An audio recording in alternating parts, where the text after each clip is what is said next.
Hi, I'm Trina Lee. Welcome to MGig. On this show, we speak to well-known musician Steve Hadley, live music supporter and councillor Andrew Bond, and we get the local goss from Munster Times zine creator Matt Ryan, and later on our feature story with Jack Howard from Hunters and Collectors. But first, Paul Higgins, the general manager for Empire Music Studios and Studio 52. Early in the year, Paul built new sound studios, but before he could open them, the pandemic hit and everything was cancelled. Hey, Paul, thank you for joining us. Thanks, Tarina. Thanks for having me today. Pleasure. How are you? How have you been? It's been a weird time for everybody. But pretty good. Yeah. I guess I want to start with a little bit about the studio and what you do at the studio, sort of prior to Corona, anyway, because it's put a halt to a lot of things. Do you want to give us a little brief? Sure. Well, I've been in the recording business for 34 years now, mainly running studios in Collingwood called Studio 52, but we closed that last year because that building is being renovated or developed into apartment block like everything else in Collingwood. Yep. And we built new studios, much bigger and better, brand new studios in Heidelberg. But we essentially finished the main, most of the building just prior to COVID hitting and all the restrictions coming into place. So just as we were about to have our first open day, all the restrictions came into place. So we haven't really been able to show anybody much. Yeah, that's a massive blow too, considering it's been Yes. working And towards opening. All the work we had planned to do has been put on hold and probably won't happen until next year. Yeah, which is a massive shame. Do you think the government has done enough to help the studios? We talk a lot about venues and musicians at this time, but there hasn't been a lot of mention on how the studios are coping during this time as well. Sure. I think studios get left out of this debate regardless of whether it's COVID or any other time. I mean, we're always talking about musicians and venues, but nobody talks about studios. We're sort of a forgotten, and the same with a lot of people that are involved in crew or other aspects of the business. Studios are obviously a big resource to the music industry. But yeah, we tend to get forgotten. Yeah. Do you think there's more that the government can do to help you guys during this time? Look, there's always more that could be done. I mean, obviously, even when the government has helped out with a lot of different things for certain industries, you can't replace 100%. I mean, at best you're getting about 10% of what you'd normally be doing. I mean, we've been lucky enough to get JobKeeper, and we've had some other assistance, but yeah, I mean, it's about 10% or 15% at best of what we would normally be, turning over during this period. So yeah, it's not. It helps, but it's not going to pay the bills. Yeah. And so we're having to borrow more money. My business partner and I both took out money from our personal super.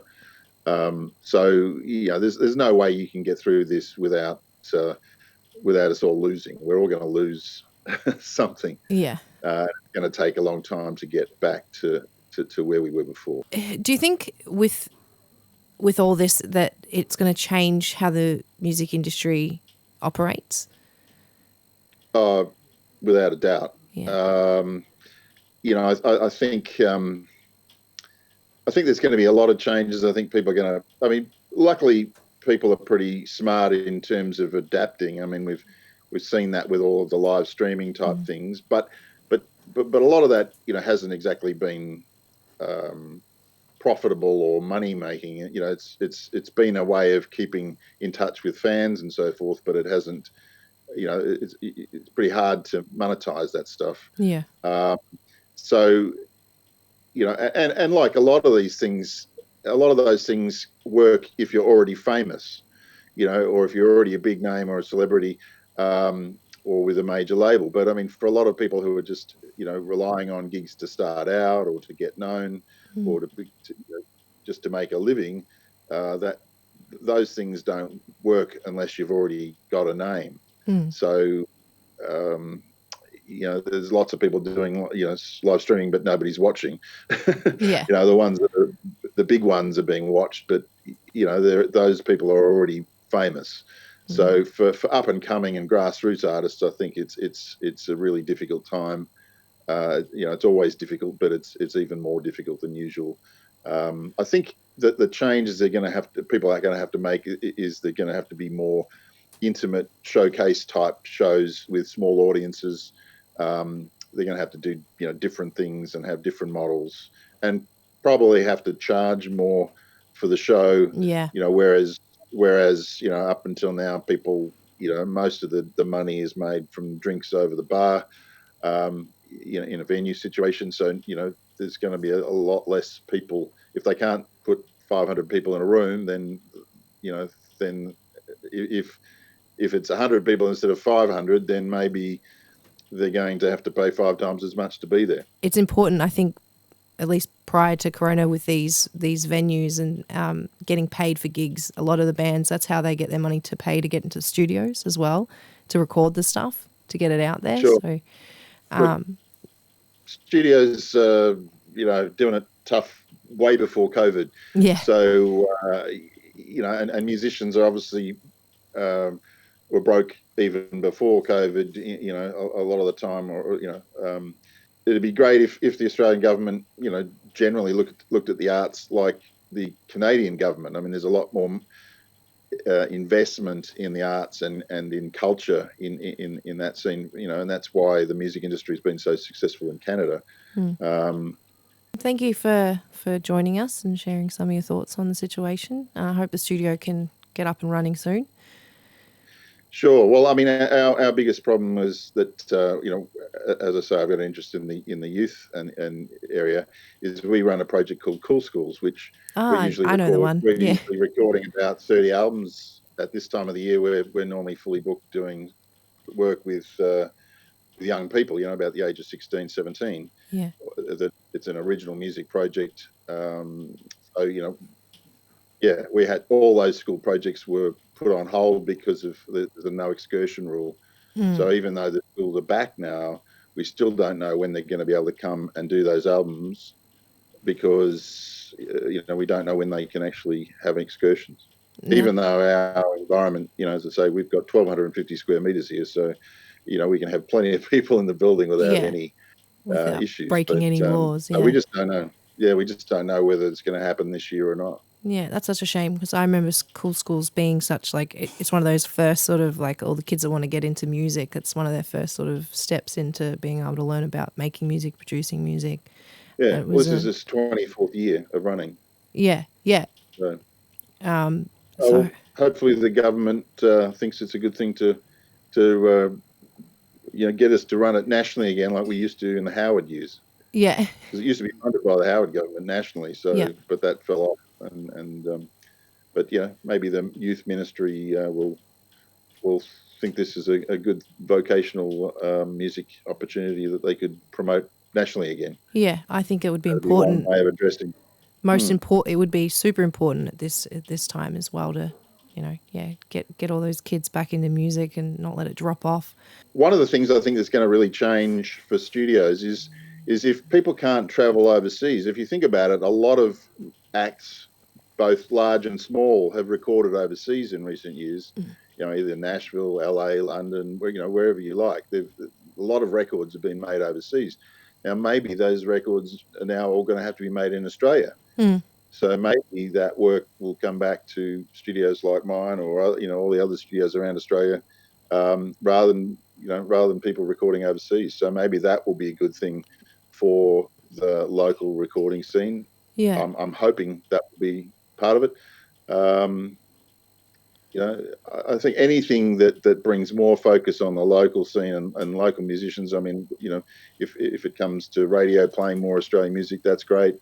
If it means more recordings are done here, more focus on Australian artists rather than international artists for a little while, that would be good too. Yeah, well, I think we're kind of forced to do that for the moment anyway, but it's definitely a positive out of a negative. I see that. Yeah, well, I hope, that's what I'm hoping. Yeah. Okay, well, thank you for joining us. You're welcome. Thank you very much. And nice to talk to you. You too, and stay safe. Steve Hadley has played in bands such as the Black Sorrows, Paul Kelly and Professor Ratbaggy, Stardust 5, and has also had stints with Kate Sobrano, Men at Work, and Christina New, just to name some. Hi, Steve. Thanks for joining me. Hi. How are Good you? to be here. Great to have you here. How have you been? Pretty good under the circumstances. Yeah, understandable. I want to ask a little bit about your career in music. You got a long, successful career in music. Do you want to give us a little brief on where you started? And I started pretty young, sort of with my school teachers. I sort of played in their band on the weekend at high school, kind of when I was like 15. teacher's band? Yeah. Okay. That's Music interesting. teachers, yeah. Yeah. And then they, I suppose I was doing two gigs a week when I was 15, 16 maybe, and then they got me into music school. Yeah. To the VCATs, which is the College of the Arts Tech School. So you do maths and English, and instead of woodwork and sheet metal, you do music, And I went there for a couple of years and then went to the tertiary side of it and did a music degree. And all throughout that time, I just sort of been doing gigs in, my friend's garage band and some dudes that played in the restaurant up the road and, my teacher's band and all that. And then just sort of started playing around town and just in little bands and stuff, and then sort of got into sort of studio work. So I became a bit like a session musician, so I'd play on films and jingles and people's records. And Playing guitar? bass. Bass, started with bass, yeah. Double bass and electric bass is kind of my thing. Yeah. And then the first kind of touring stuff I started doing, I suppose, in the early 80s was with Vince Jones and sort of jazz kind of thing. So we'd, go and play in Sydney and Perth and Brisbane and all, Melbourne and all that. And then I joined Kate Sobrano's band when she had a big record in the 80s and played on and off with her for decades. And then during that time, I sort of ended up in the Black Sorrows and played on and off with them for decades as well, and so on. Just lots of different bands and lots of recording and playing on records and just basically, Yeah. that's what I do. Yeah. And got into record production and film music and all that sort of stuff. What were you up to prior to Corona, I guess, coming in and shutting everything down? Well, I was pretty much fully booked till Christmas. Wow. Which is how you do it, especially if on the bigger shows, like they take a long time to kind of organise. You can't just sort of go, oh, we're going to do the Palais next week. And rock up with your instruments. You got to spend 6 months kind of working, promoting it and, getting it together and all that kind of stuff. And all the logistics behind it. It would be a big operation, I imagine. Yeah, so when it first happened, they shut all the big stuff down. And then we're going, okay, so we won't be doing that, and that's, such and such a show, blah, blah, blah, That's all gone. So, we can still do our $100 gigs up and down Ackland Street or Fitzroy, whatever, like everyone does when they're in town. We all do, you go and do a gig with your mates in some bar and you get a couple of free drinks and maybe a meal and $100 or something. I mean, I was getting $100 in a gig in 1979. And it just hasn't changed. Yeah.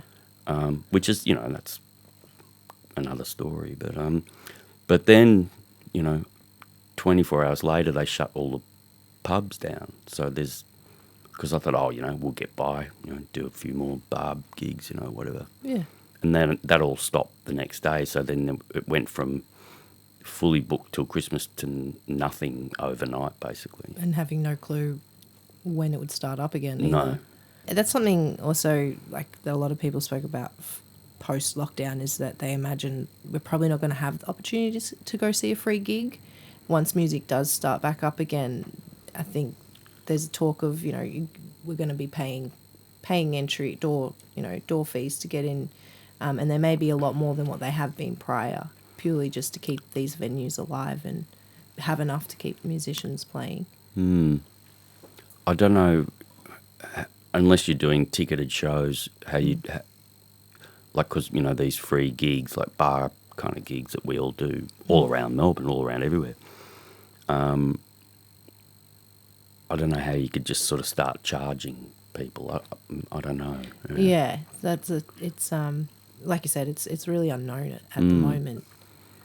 And the ticketed shows, especially the bigger ones, it takes 6 months to organise them. You know, like you can't just sort of go, oh, we're going to do the Palais next week. You got to promote it. You got to make sure you fill the room. You got to do all that kind of stuff, which takes a lot of time. So even if things do open up where you can have a capacity, it's going to be another couple of months before you can actually do a show. You know. Yeah. So if things sort of open up soon, none of us can really make any money until halfway through next year. Yeah. Yeah. Yeah. It's like we've all been frozen in time, sort of thing. There's like a whole online presence at the moment for music. Do you see that changing the way that musicians interact with fans? And I reckon it's probably it's gonna be a part of it from now on. Yeah. Like for example, some friends of mine did one of those live streaming shows on the weekend, and no audience, but it goes out over the net. Yeah. And they had people from all over the world kind of commenting on it, and oh, I'd love to be there to see that band, blah blah blah, or they're fans of the band but they live in England or something, So that's kind of a good thing, I reckon. Yeah, it's a positive out of the negative, for sure. And if people, I know people are donating and, watching stuff and going, oh, I'll give them a couple of bucks, whatever. And they can sort of watch the gig from home, and we've been doing that kind of Zoom thing where we sort of get together on Sundays and we're all in our little houses, Yeah. But it's like we're all, we're together, but not physically, but, like and it's hilarious. Yeah. So, it's a bit of fun. There's a local band that just put out a track recently, the Mercy Kills, and they their whole film clip is just like as if they're on a Zoom recording, just them in their house, just doing all sorts of random stuff that I'm sure we've all been doing during isolation, going a little bit slightly mad. Yeah. But it is a lot of fun. But I think that all that stuff is a kind of good thing, added on to what we already do, like live shows. But, the streaming thing is, you can actually, hopefully we'll have full venues, but as well as do the streaming thing, so people who can't get there or that, can watch it on TV. I reckon that's cool. Yeah, that hopefully will be an added, an awesome added element to the live music scene once we do kick off again. Thanks for joining me, Stephen. Thanks for having me.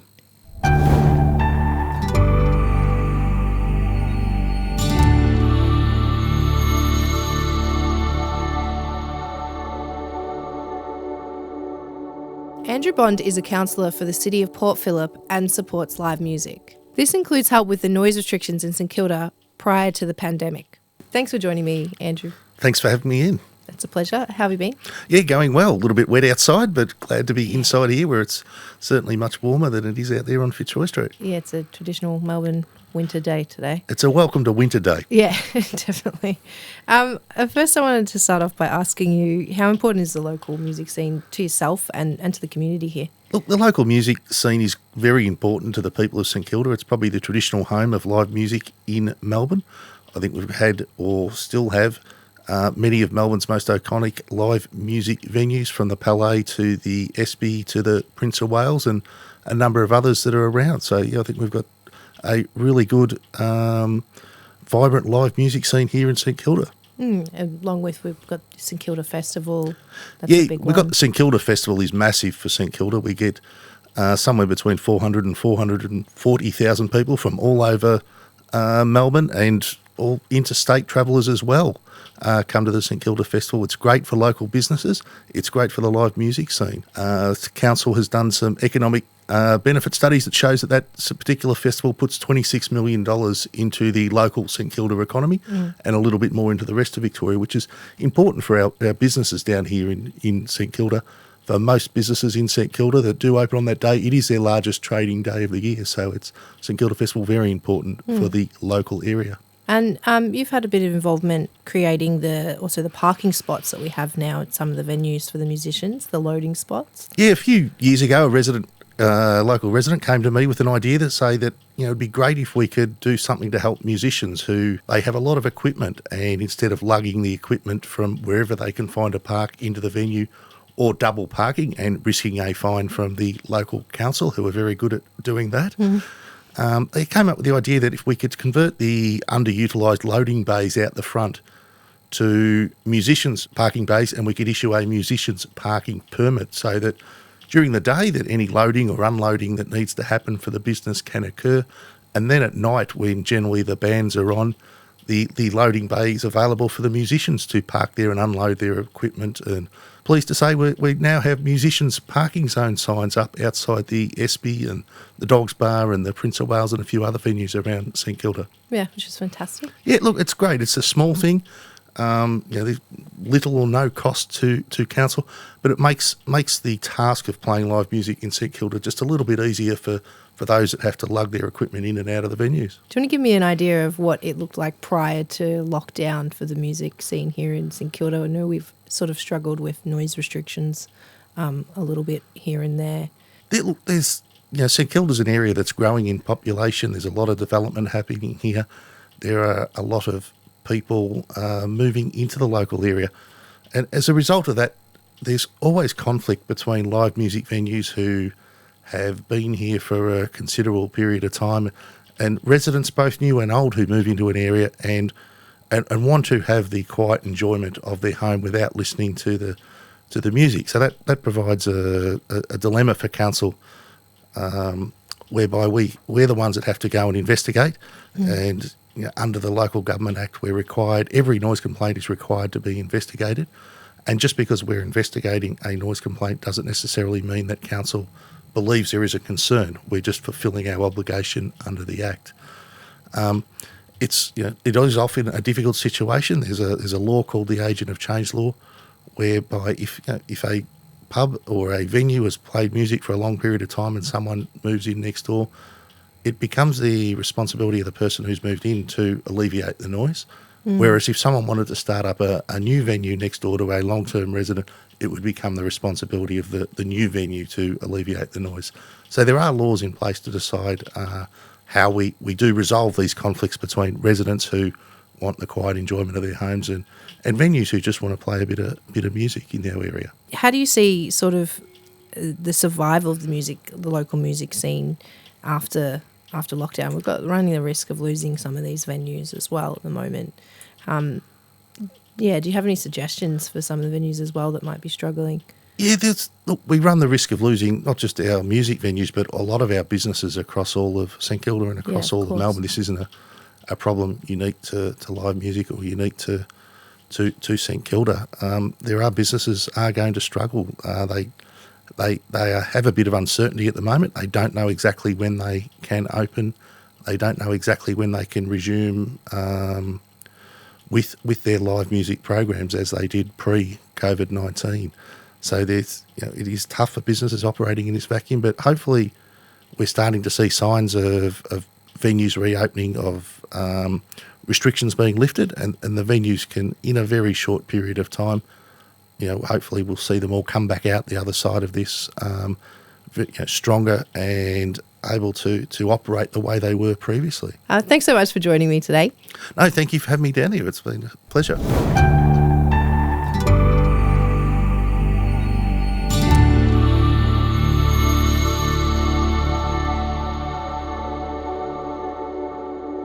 Jack Howard has been an integral part of Australian music history for decades.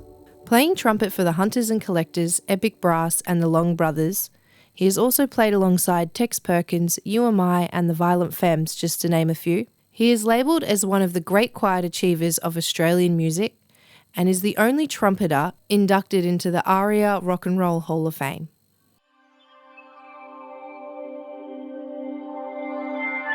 I was surrounded by a lot of music at home. My younger sister played piano and she played a lot of Debussy, whose music I really love, the colours of his music I really love. And then kind of got to know, Stravinsky and more 20th century stuff. when I got to study as well. I guess all of that kind of stuff is what I really love. And then Miles Davis, I guess, tangled up in there as a specifically trumpet thing. But that whole kind of really lush, romantic, melancholy, powerful kind of music of those kind of composers, beautiful orchestrations, things like that. I guess that's the stuff that I really love. The rock and roll part, I suppose, of my trumpet journey started not far from where we are right now, at the Seaview Ballroom in 1981. I'd been doing journeyman kind of trumpet stuff, playing around in local music halls at the National Theatre, Sweet Charity, West Side Story, Man of La Mancha. Great fun. Really loved all of that stuff, and also very seriously in orchestras and national music camps. I was in the Australian Youth Orchestra, the Melbourne Youth Orchestra, went to national music camps, big grounding in Mahler and Stravinsky and Beethoven, all the rest. That's kind of what I loved. And then I was doing a music degree at La Trobe, which was a very kind of avant-garde kind of course compared to the other courses that were around. So we concentrated a lot on 20th century music and composition, and a lot of theory stuff as well. And then I was just going to see bands all the time. Like a lot of people, I was just, going to see bands 4 or 5 nights a week, and particularly at the Seaview Ballroom. So the Models, the Flowers, all of that brilliant era of 78, 79 and 1980. And I guess I just got the itch that I wanted to play in a band as well.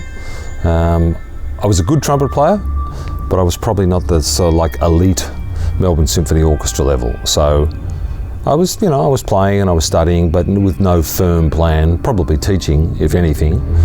I would have done a dip ed and just probably got into that. That's what my dad did, and that's what one of my sisters ended up doing, teaching. But managed to take this, brilliant left turn at Albuquerque. When I was going all of that, going to see band history, I finally went and saw Hunters, who I'd heard all about when I was away at a classical music weekend in Adelaide. And I came back and my friend Mark Burchett told me all about this new band on the scene, Hunters and Collectors.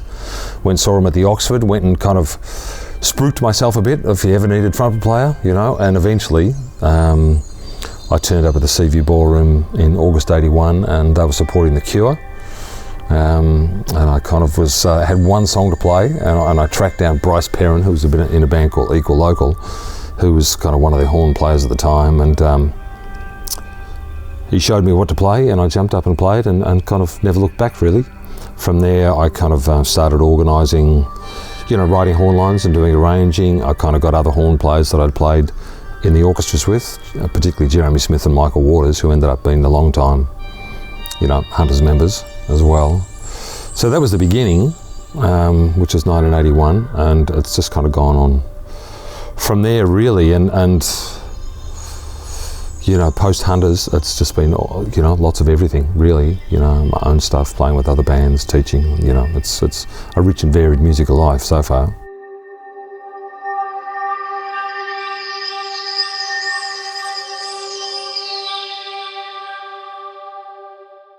Hey Matt, thanks for joining me. Thanks for having me, Tarina, as always. So what's been happening? Well, very exciting news. The Dogs Bar had some live streaming gigs over the weekend. Friday night with Jack Howard, and then Saturday, Andy Kentler, the Large Number 12s, and yesterday, Sunday, Peptides and Kim Volkman. And how was that? It was great. As I said, streaming gigs have been a bit of a regular thing over this time. Sometimes you see something on stage, it's just a camera phone or a camera on a laptop and just one shot of someone. But this was actually a really amazing production. They had I think it was about 2 or 3 cameras. You had various shots of different band members, so it wasn't just the standard one shot of the band the whole time. So, and the sound sounded amazing as well. Like again, if you're doing it off a laptop or of a phone, the sound could be but the production value was amazing. So Yeah, it brought back some of that quality that we've been missing. Oh yeah, seeing Fred dance, it just felt like I was there, Yeah. and right in front of the camera, Sitting on your couch at home. Yeah, exactly. Yeah. Do you think that this live streaming is going to continue after this pandemic when things sort of look normal? Yeah, I could say that. I mean, Dave Graney and Claire Moore, who I've mentioned before, have been doing gigs, but they've been doing things like Sunday. They did one at 7 a.m. and that was designed for their fans in the US. And they've also done gigs like Saturday night at 11 o'clock, which is designed for their UK fans. So it's a more reasonable time for them. And if you can reach an audience that, say, you don't go overseas or you can't tour and you've got a bit of a fan base, then you can just bring it to them on their phone or in their living room, then I think it's definitely something that will keep going, and hopefully you can their fans overseas that can't see them regularly can see them, and they can even reach a new audience. Yeah, I guess and also get paid. Yeah, that's another important thing. It's like the pros and cons, I guess. We're going to be limited for international acts, and same for other countries in terms of seeing acts from Australia. So having the streaming is an awesome outlet for them to stay connected with, international fans. But then there's also the risk of if a lot of local stuff is heavily streamed, how are the musicians making money there? What are your views on that?